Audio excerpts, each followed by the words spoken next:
Thank you, Mr. Chairman. Again, I'm disappointed to see that DEI programs are the newest target in my Republican colleagues' politicized culture war. And Mr. Chairman, I'm grateful that you were able to overcome cancer. I'm just baffled to think that a program that's intended to help students would be equated with such a dreadful disease. Diversity, equity, and inclusion offices at colleges and universities are intended to support and encourage students from all backgrounds and help them to be and stay safe as they come together on campus to learn and grow. Certainly we could have and should have a conversation about how these offices could better serve their students, but villainizing the entire concept and the dedicated individuals who are doing this work to advance a political narrative, which feels like is happening today, is an unacceptable use of our time here. We've been told that DEI offices are malevolent bureaucracies intent on indoctrinating students in controversial political ideologies. Dr. Murphy, what are the actual functions that DEI offices perform, and why are they so important for college students' academic success? Thank you for the question. It's almost hard for me to say what the actual functions are that DEI offices perform because there's such variety in the field, right? So I alluded to one of the functions at sort of in the UC system. Most of the equity, the DEI offices there handle compliance, right? So they are required by law to exist. And so they are making sure that the university is in compliance with Title VI, Title IX, and the Americans with Disability Act. They make sure that students who feel threatened or have been threatened, both based on race, color, religion, importantly, disability, have recourse, right? Have essentially an office they can go to make, to file a complaint. It's an important part of some DEI work. Right. That's not true at all institutions. At some institutions, it's a much smaller unit at the university, and they will handle things like freshman orientations, right?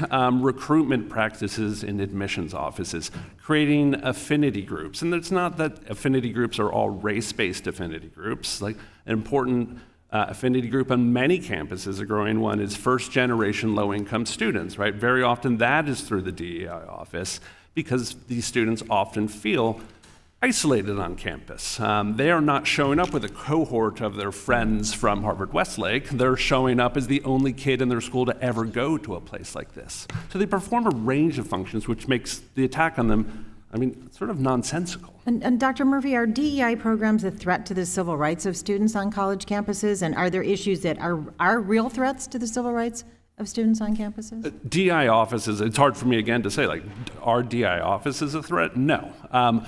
Could it be possible that somebody working in a DEI office does something that is illegal or wrong? Yes, it's the same is true in the medical school, the same is true in the rhetoric department. If some individual or an individual department is in violation of the law, then yes, indeed, that person should face the consequences.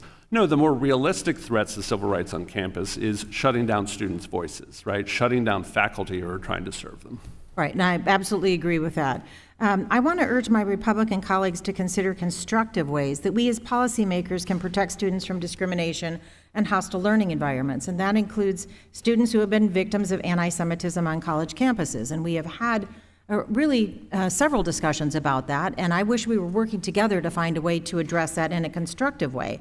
Specifically, we should be focusing on increasing funding for the Department of Education's Office of Civil Rights. Because as we know, they have the responsibility to enforce the law. They investigate and intervene in instances of discrimination. And I want to note that we should all be standing together against the 25% proposed cut to the Office of Civil Rights budget, and instead provide the office with the funding they need to protect and serve our nation's students. And we should reject political narratives that focus more on stoking culture wars and assuring students' success and safety. And Dr. Murphy, you're talking about how DEI programs are different on different campuses.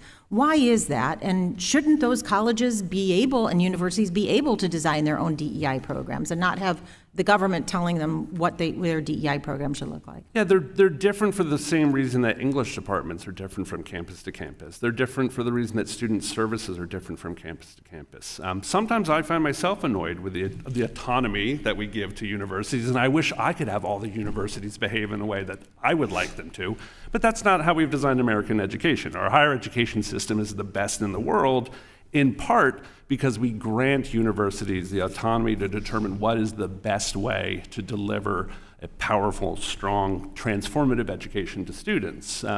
So yeah, that is essentially the source of the difference. And would there be a logical reason, Dr. Murphy, why the DEI office at, say, for example, the University of Michigan might look different from the DEI office at the University of Mississippi? Oh, absolutely, right? I mean, a whole source of reasons. One would be state funding, right? So how much money does an institution have? Who are the students they serve is a crucial question, of course, here.